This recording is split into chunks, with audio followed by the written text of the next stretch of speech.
De hoy,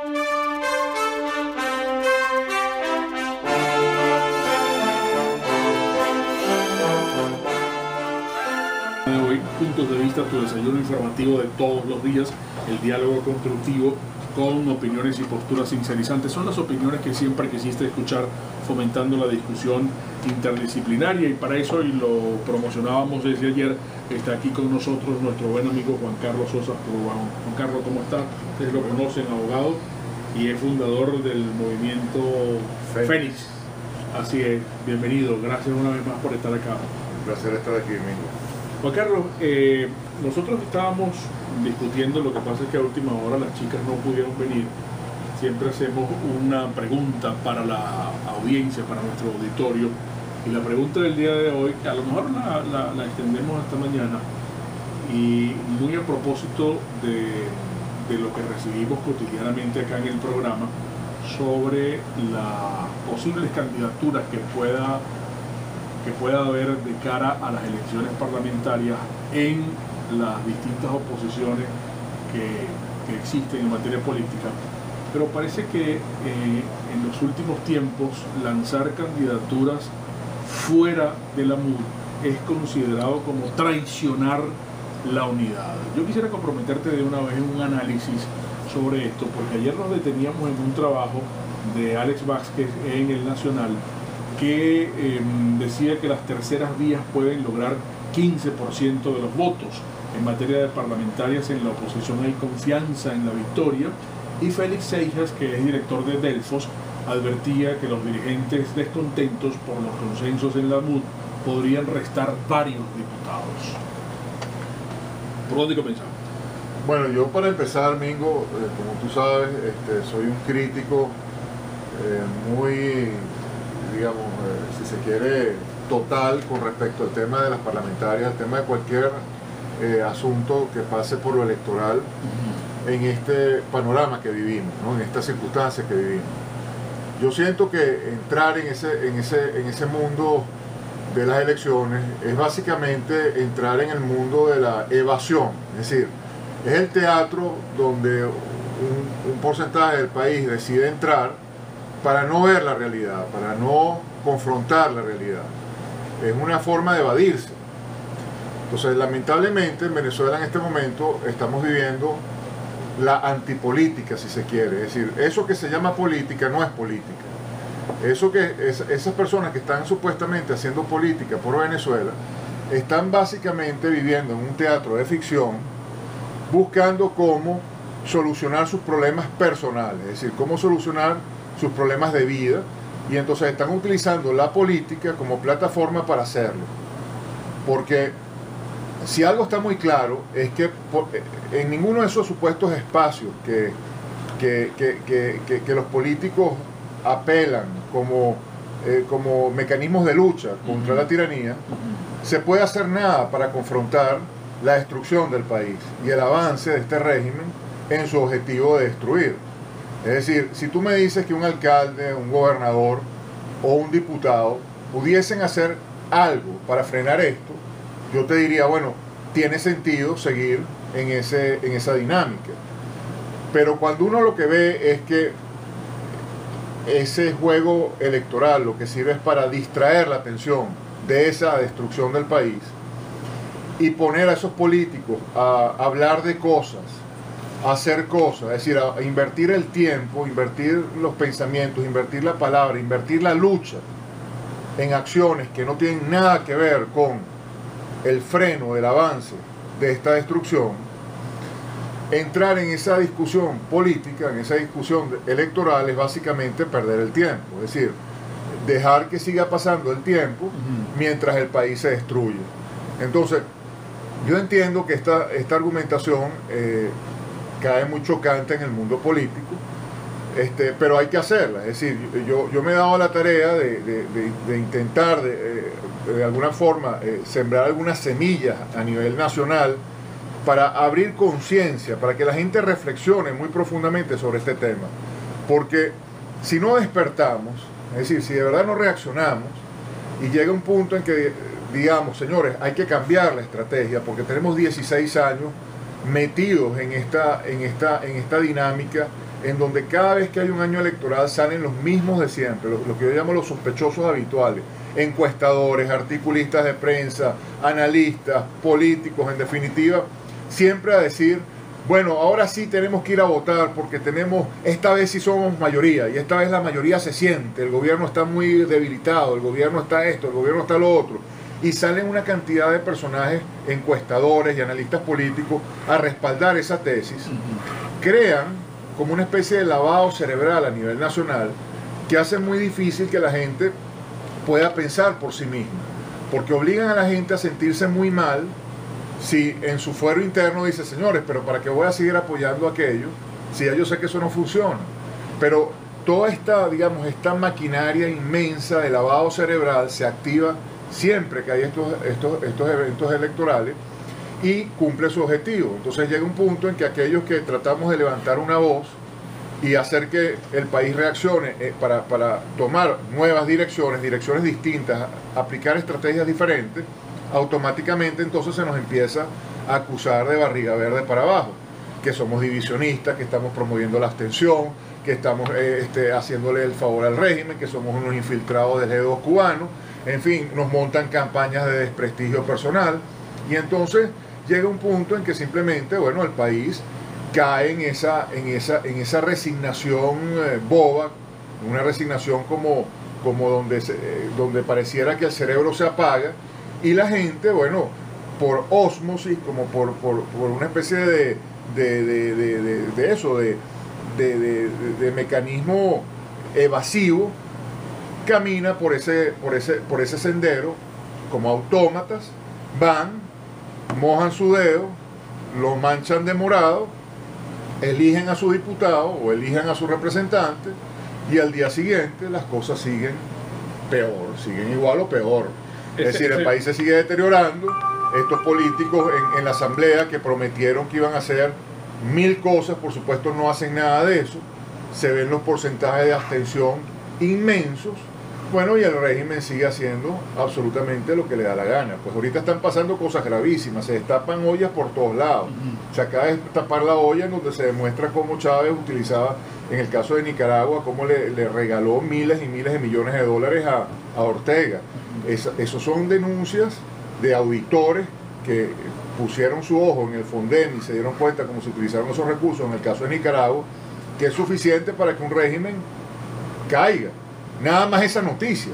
Y resulta que como noticias como esa hay a diario y mucho peores. Y nada de eso se habla a nivel político. Si no hay una discusión política de altura sobre los problemas reales del país. Entonces, cuando tú tienes eso, tienes básicamente unos individuos que lo que están es hablando, bueno, vamos a qué sé yo, vamos a pintar la pared de blanco, vamos a comprar tal sofá, vamos a qué sé yo, a poner un jabón bonito en el baño, cuando la casa se está cayendo a pedazos. Entonces, eso es básicamente lo que está pasando. Tú tienes un país cayéndose a pedazos y tienes todo un sistema político que le está dando la espalda a esa realidad para vivir, bueno, es un teatro de ficción en donde ellos siguen teniendo oxígeno, siguen teniendo la posibilidad de tener una actividad lucrativa en Venezuela y bueno, y siguen de alguna forma mintiéndole al país. Y mientras tanto, bueno, sigue aumentando la emigración de venezolanos, toda la clase profesional importante del país se está yendo. El otro día yo hablaba con un colega mío abogado, que es socio de un bufete muy importante en Venezuela, y me decía que ahorita, en el renglón de 30 a 40 años, en el bufete no tienen ni un abogado. Y estaba hablando quizás el bufete más antiguo de Venezuela. Me dice, en el renglón de 30 a 40 años no tenemos un solo abogado. Todos se han ido de Venezuela. Lo que tenemos son socios por encima de 45 años y los muchachos que se están recién graduando, que mientras deciden cuándo irse y cómo irse, bueno, están haciendo pasantías en el bufete. Entonces, te pongo este ejemplo porque eso es básicamente lo que está pasando a nivel de todos los escenarios profesionales en Venezuela. La gente joven ya no está viendo ningún futuro en el país. Entonces yo creo que ya es necesario que nos sentemos y comencemos a tener una discusión seria sobre lo que está pasando en Venezuela. Porque si seguimos con los mismos actores, con el mismo guión, el mismo cuento, todos los años, bueno, los resultados siempre van a ser los mismos. Los resultados siempre van a ser los mismos, pero con el agravante de que como siguen pasando los años, bueno, el país está peor, está más debilitado, tiene menos capacidad de lucha. Porque eso también es muy importante decirlo, Mingo. En la medida en que el país se debilita más, no es que el gobierno pierde arraigo, todo lo contrario. Es decir, estos gobiernos, como el régimen que hoy en día nos secuestra, precisamente apuestan a la destrucción del país. ¿Para qué? Para debilitar a la sociedad, para que llegue un punto en que simplemente no tenga ninguna capacidad de reaccionar, no tenga ninguna capacidad de pelear, no tenga ninguna capacidad de construirse su propio destino. Entonces, independientemente de lo mal que la están pasando, llega un punto en que simplemente se apaga el switch y la gente decide que ya no hay más nada que hacer. Entonces se quedan aquí los que no tienen más remedio y el resto se va del país.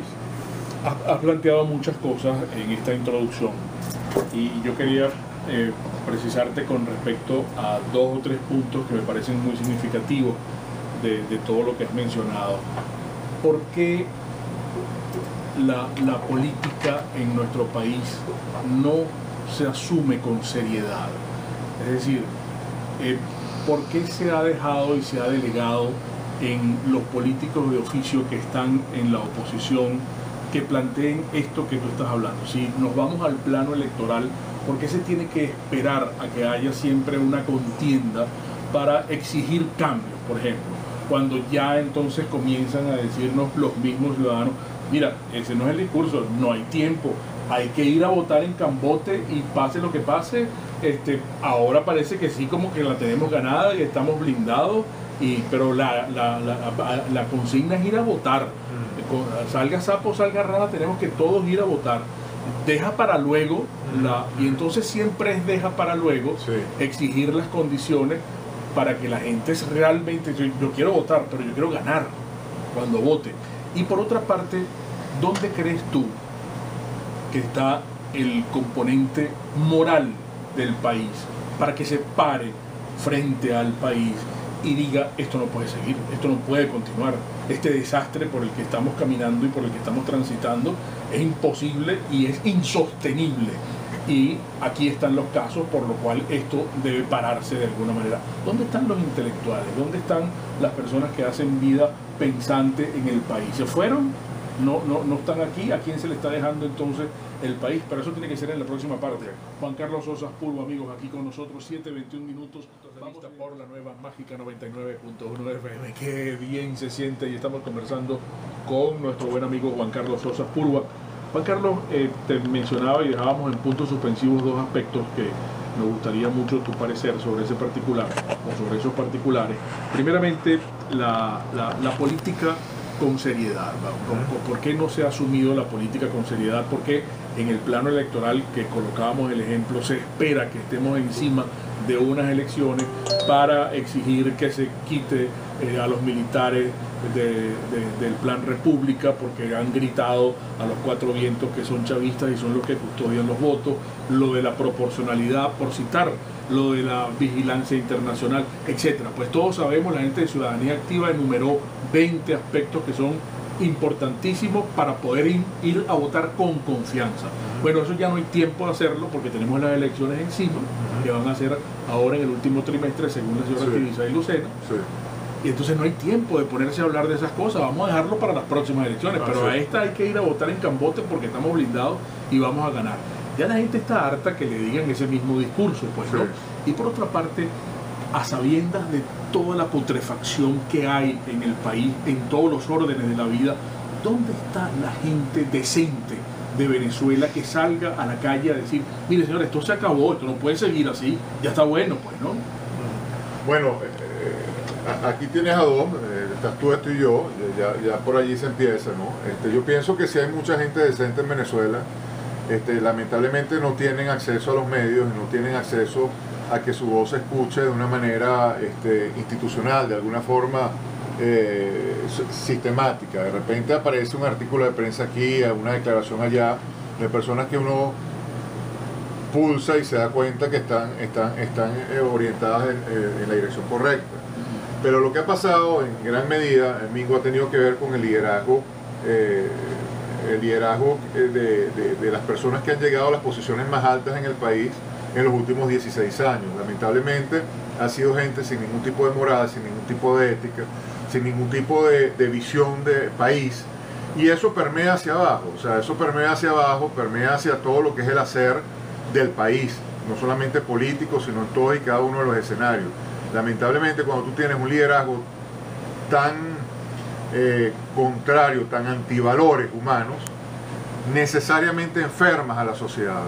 La sociedad venezolana está muy enferma, está padeciendo una enfermedad producto de un liderazgo que ha inyectado en las venas del país el virus de la destrucción intelectual, porque se promueve lo mediocre, se promueve la vía rápida, se promueve que la gente no se forme profesionalmente. Se premia lo peor. Se premia lo peor, y eso es por eso es que uno ve escenarios como el que vimos hace poco, cuando vinieron estos espías cubanos y se les dio trato de jefe de Estado. Eso es una manera de promover la desmoralización de un país.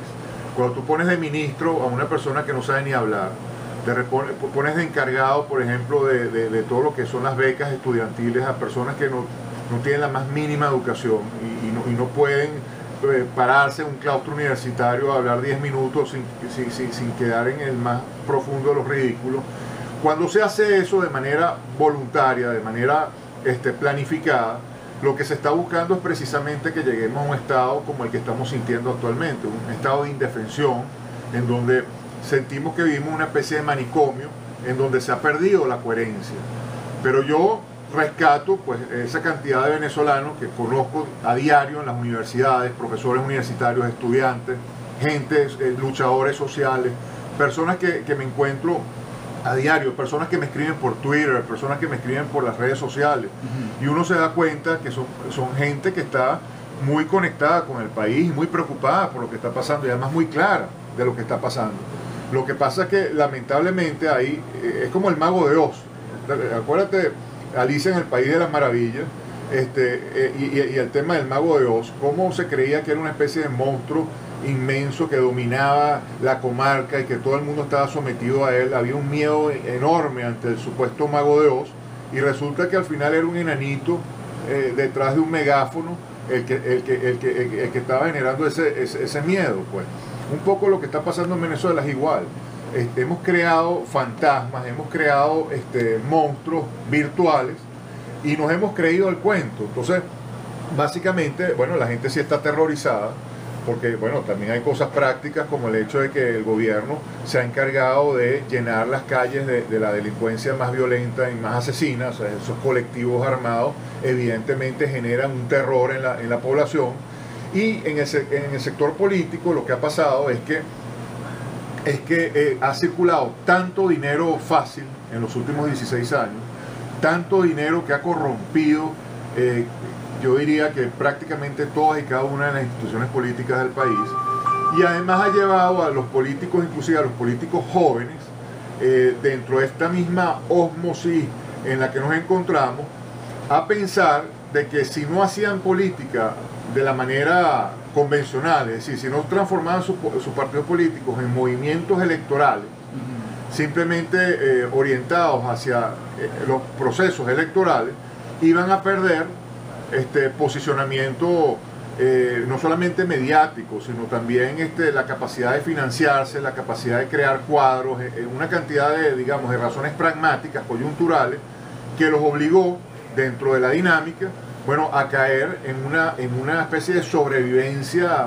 muy primitiva, que en el caso de los políticos se traduce básicamente en eso: vamos a armar nuestros cuadros para ir a la próxima elección. Y como el gobierno se ha encargado de organizar elecciones prácticamente todos los años, durante estos 16 años, bueno, han tenido a los partidos distraídos en ese sentido. Pero eso es clave lo que tú estás diciendo. Disculpa que te interrumpa, pero te quiero atajar en algo, porque es que antes de Chávez se mencionaba que se pedía a gritos, que la sociedad estaba pidiendo a gritos, y hubo además informes de la COPRE de aquel entonces, que los partidos requerían oxigenarse, requerían presentar, aunque fuese una nueva imagen distinta al estilo estalinista que tenían esos partidos políticos. Esos partidos no escucharon esas campanadas de la sociedad y lo que han hecho hasta los momentos es medio maquillarse para cuando salen esos jóvenes políticos con esas nuevas ideas, les ponen una franela, los reclutan y forman parte de esos partidos. Los transforman. Y bueno, y el caso, por ejemplo, que son dinosaurios. De un partido nuevo que surgió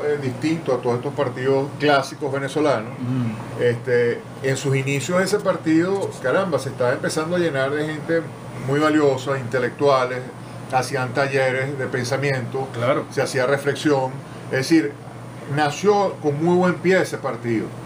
Pero en el camino, en estos 16 años, por lo que estamos hablando, o sea, por el tema de la sobrevivencia electoral, se transformaron, o sea, cambiaron su naturaleza inicial de partido político muy bien concebido y con la idea precisamente de hacer una política de alto nivel, se fueron transformando por el mismo pragmatismo de sobrevivencia, yo diría eso, primitiva, política, de ver cómo, caramba, de alguna forma no nos quedamos en el aparato, tenemos que montarnos en la misma que está DE, que está COPEI, que está el PSV, porque si no simplemente nos vamos a quedar como un tanque de pensamiento.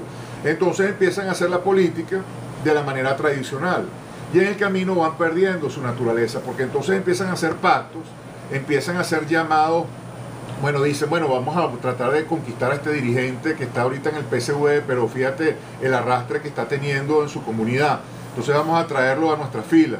Entonces resulta que empiezan a llenarse de personajes que están muy contaminados ideológicamente, que están inclusive contaminados en el plano ético, porque son personas que no son de correcto proceder, y entonces las llevan a sus filas, los sientan inclusive para conquistarlos en sus juntas directivas, y entonces se desnaturalizan como partidos políticos, porque básicamente dentro de la búsqueda de ese pragmatismo, de esa sobrevivencia electoral, bueno, empezaron a ceder tantas cosas en el camino que se desnaturalizan y se pierde su espíritu inicial. Y ocurren cosas como por conveniencia. Yo recuerdo en una oportunidad, estoy hablando de hace unos 10 años aproximadamente, que Leopoldo López me dijo, bueno, Mingo, es que así es la política, lamentablemente, porque, por ejemplo, nosotros específicamente no tenemos presencia en Margarita, en Nueva Esparta, entonces esta gente nos está pidiendo que apoyemos a Morel Rodríguez. Ahí todos está. Sabemos quién es Morel Rodríguez, ¿no? Pero no tenemos otro, no tenemos para dónde coger, viejo. Entonces, no me agarres por ahí, que no sé qué y tal y qué sé yo, porque si no, mira. Y entonces se pierde. Entonces ahí tienes tú. Te lo quiero poner en este ejemplo, pero que me ocurrió. Ese es el punto. La gente cree que puede hacer pactos con el diablo gratis, que el diablo después no te va a cobrar esa deuda, y el diablo siempre cobra la deuda. O sea, el tema es que uno de alguna forma, y yo siempre insisto en eso, el error está a pensar que la política es distinta a tu escenario personal, individual. O sea, tú tienes que llevar al escenario político los mismos valores que tienes en tu vida privada, en tu familia, en tu escenario como hombre. Tu integridad como hombre tú la tienes que trasladar a la política. En el momento en que tú haces un cortocircuito entre lo que es tu vida personal y la vida política, porque estás cediendo a ese pragmatismo, entonces tú dices, no, pero es que la política es distinto, tú sabes, porque es que si no, no vamos a lograr esto y no vamos a lograr lo otro. Empiezas precisamente a traicionarte como individuo, esa integridad, y eso al final es lo que contamina el escenario político, y las bases que sustentan lo que es la gran política se desmoronan. Claro. Y entonces caemos en esto, en un marasmo, en una especie de limbo, en donde no sabemos cuál es el norte. O sea, estamos completamente desorientados, estamos dando palazos de ciego, y se pierde en el camino también el pensamiento, que es lo que también parte de tu pregunta. Bueno, ¿dónde está el pensamiento? ¿Dónde están los intelectuales? ¿Dónde están las guías de la sociedad? Bueno, eso también en el fondo se va perdiendo por esa necesidad absoluta de estar quizás en sintonía con los tiempos, con las modas, si se quiere. Llega un punto en que la gente inclusive no se atreve a opinar porque no quiere ser impopular con su pensamiento, porque sabe que lo que va a decir, como es contrario a lo que es la moda mediática, automáticamente van a comenzar a ser relegados, puestos de lado, se le van a cerrar puertas, no le van a atender el teléfono, empiezan a ser impopulares, empiezan a quedarse solos, y ante el temor de esa soledad prefieren simplemente cantar en el coro de los chéveres, de los que están de moda, aunque no estén en el fondo muy de acuerdo con eso. Y por eso que tú ves personajes de repente que critican al CNE, dicen que todo está viciado, que todo está mal, que las elecciones son una trampa, pero entonces empiezan a llamar a votar. Porque saben que o las primarias las hacen con el Consejo Nacional Electoral. Las hacen con el Consejo Nacional Electoral. Entonces, ¿por qué? Porque si critican hasta el final, si mantienen esa posición hasta el final, empiezan a quedarse sin amigos. Pero hay muchos venezolanos que dicen, y esto es muy venezolano además, oye, pero eso es como quítate tú para ponerme yo, que es una expresión muy venezolana. ¿Dónde está la diferencia tuya realmente? ¿Qué me estás vendiendo distinto? Tú parecieses igualito al PSV. Si hablamos de alguna gente que está en la oposición, que además tildan de traidores a los que, a sabiendas de lo que se trasluce por parte de la MUD, para citar específicamente al cogollo de la oposición, a los dueños de la MUD, bueno, yo voy a tener mi tienda aparte porque no me acepto esta. Estoy poniendo el caso específicamente, que lo digo aquí, de Eduardo Gómez Sigala. Eduardo Gómez Sigala, ¿vale? Está evaluando muy seriamente en ir por fuera para unas primarias que se van a hacer en el estado Lara, porque allí hay una imposición completamente de incluso gente que no tiene nada que ver con el estado, pero impuestos por la MUD, pues, ¿no? Tiene el caso precisamente de Eduardo. Eduardo es una persona que en su vida privada es una persona intachable, una persona A número uno. Claro que sí. Pero lamentablemente en el plano político está completamente ciego. Claro. Es decir, cayó en la trampa, cayó en la trampa de ese teatro de ficción, es decir, cayó en el mundo de la ficción. Y entonces todos los análisis que él hace son dentro de ese mundo de mentira que es la política nacional, es decir, lo que hablamos al principio, el mundo de la evasión. O sea, en el momento en que tú te montas en ese tipo de lucha, en ese tipo de disyuntiva, bueno, si no, la MUD no está eligiendo los candidatos como debe ser, entonces yo tengo que ir en paralelo y entonces tengo que montar mi propia primaria, tengo que hacer mi propia cosa.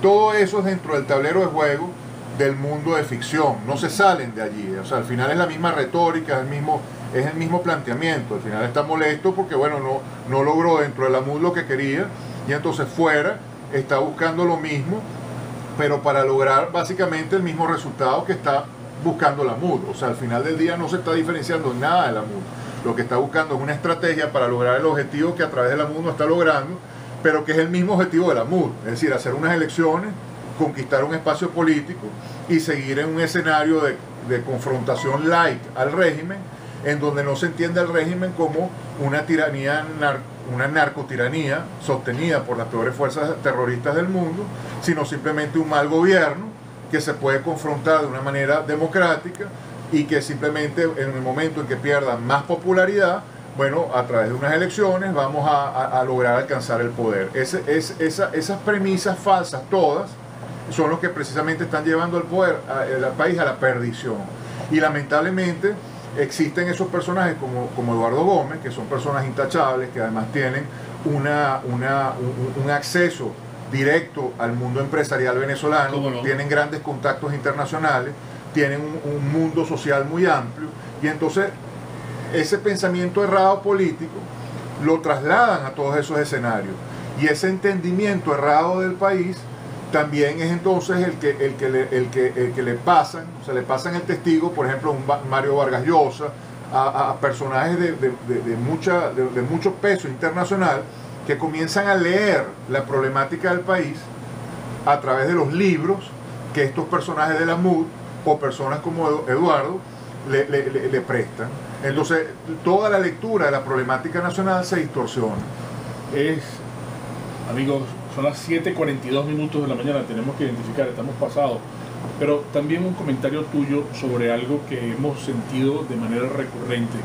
Caramba, no critiquen tanto a la MUD, que es lo único que tenemos para poder salir de esto. Por favor, yo prefiero a Ramos Ayub que a Maduro. Entonces, por favor, dejen que Ramos Ayub esté en la lista aquí. Bueno, todos sabemos quién es Ramos Ayub, pero vamos a dejarlo para la próxima parte. En breve regresamos. Bueno, nos quedan unos 5 minutos con Juan Carlos Sosa. Y ¿qué le dice Juan Carlos Sosa a esas personas que preocupadas nos dicen, caramba, que no se critique tanto a la gente de la MUD en la oposición porque es lo único que tenemos? ¿Qué mensaje se le puede decir a una... ¿Cómo es posible que se piense que es lo único que tenemos? ¿Cómo es posible que se piense que Ramos Ayub es mejor, que es preferible que Maduro? Yo pienso que la crítica es fundamental siempre y cuando sea una crítica bien fundamentada. Es importante que el país critique para abrir los ojos, es decir, que la crítica sea una reflexión profunda sobre los temas del país para que aquello que tenga que ser descartado se descarte no por razones subjetivas, sino simplemente porque no funciona para resolver los graves problemas que tenemos de frente. O sea, si la MUD está insistiendo en unos errores consuetudinarios que están llevando al país a un precipicio, la responsabilidad de todo venezolano es cuestionar eso, es reflexionar sobre eso y señalar muy puntualmente en dónde están esos problemas y precisamente tenemos que hacer un giro para no caer en el mismo error sistemático de todos los años. Entonces, el problema de la MUD es un problema estructural. Ellos decidieron hacer un tipo de política que no está cónsono con el problema estructural de Venezuela. Entonces, es una responsabilidad que tenemos todos los ciudadanos preocupados por el destino del país, criticar a la MUD, porque la MUD no es, una especie de, qué sé yo, de santo trascendental que está por encima del bien y el mal. Eso es un grupo humano, de seres humanos, de carne y hueso, que están llevando al país con sus decisiones, hacia caminos equivocados, que ya están además comprobadamente equivocados durante todos estos 16 años.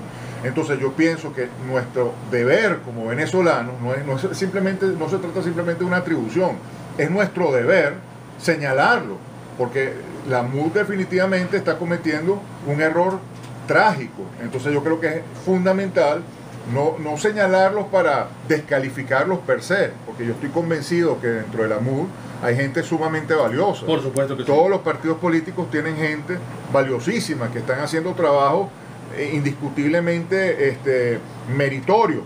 Lo que pasa es que lamentablemente la decisión de la dirigencia de la MUD es una decisión equivocada, porque ellos decidieron, montarse en este teatro de ficción y llevar al país una y otra vez dentro de ese cuento chino a un escenario donde el régimen lo que hace es atornillarse en el poder. Es decir, la política que hace la MUD no es una política que va a permitir que eventualmente el régimen se deponga y llegue a Venezuela un gobierno decente que haga las cosas bien. ¿Qué tiene que ocurrir, Juan Carlos, para que surja un grupo, ¿verdad?, que no se identifique con las posturas de lo que representa Maduro, ni tampoco con lo que representa ese cogollo de la MUD, y le diga, este es mi planteamiento? Tiene que surgir ese grupo surgiendo, es decir, en la medida en que vayan surgiendo personas tipo 1 que digan las cosas como las piensan, sin temor, es decir, asumiendo los riesgos implícitos y llevando esas voces, sumando esas voces, cada vez más voces a nivel nacional. Nosotros lo estamos viendo claramente con todas las conferencias que hacemos a nivel de todo el país. Es decir, nosotros estamos yendo a todos los estados de Venezuela tratando de reunirnos con la gente en distintos escenarios, en las universidades, en las plazas públicas, en los colegios gremiales, El etcétera. movimiento del Fénix. Con Fénix estamos haciendo eso y lo que estamos viendo es como cada vez mayor número de personas se suman a este mensaje. La intención es que sea un partido político. No, la intención es que sea un movimiento básicamente reaccionario, que reaccione ante la realidad nacional, haga propuestas concretas sobre cómo resolver la crisis del país y eventualmente efectivamente señale los caminos correctos para conducir al país al destino que todos estamos buscando y anhelando, que es la libertad de Venezuela. Ahí tienes un foro hoy, Hoy tenemos un foro en la Universidad Central, pero el foro lo está organizando el profesor Agustín Blanco Muñoz. Yo soy simplemente un invitado, okay. voy a ser ponente en ese foro, donde vamos a hablar de la realidad política de Venezuela, el tema de los partidos políticos, el rol que tienen y si realmente están dando la talla ante la historia. Entonces, el foro a las 2 de la tarde en la Universidad Central de Venezuela, en la cátedra Pío Tamayo, que queda muy cerca, a 100 metros de la biblioteca de la Universidad Central. Ya para terminar, la gente que nos está escuchando en estos momentos, ¿cómo contactan a Juan Carlos Sosa? ¿Cómo contactan al movimiento? Bueno, pueden hacerlo a través de mis redes sociales, a través de mi página de Facebook, que es con mi nombre, Juan Carlos Sosa Puro, o a través de mi Twitter, que es @JC_Sosas_Puro. También tenemos la página de Venezuela es Fénix, tenemos un canal en YouTube que es Venezuela es Fénix. Qué bueno. En donde tenemos cualquier cantidad de videos y de mensajes que la gente puede utilizar para reflexionar sobre estos problemas, ¿no? Juan Carlos, muchísimas gracias por estar acá, vale. Un gran Amigos, placer, ¿no? se acabó este desayuno informativo de hoy, puntos de vista. Y no olviden que la ceguera biológica te impide ver y la ceguera ideológica no te deja pensar. Será hasta mañana.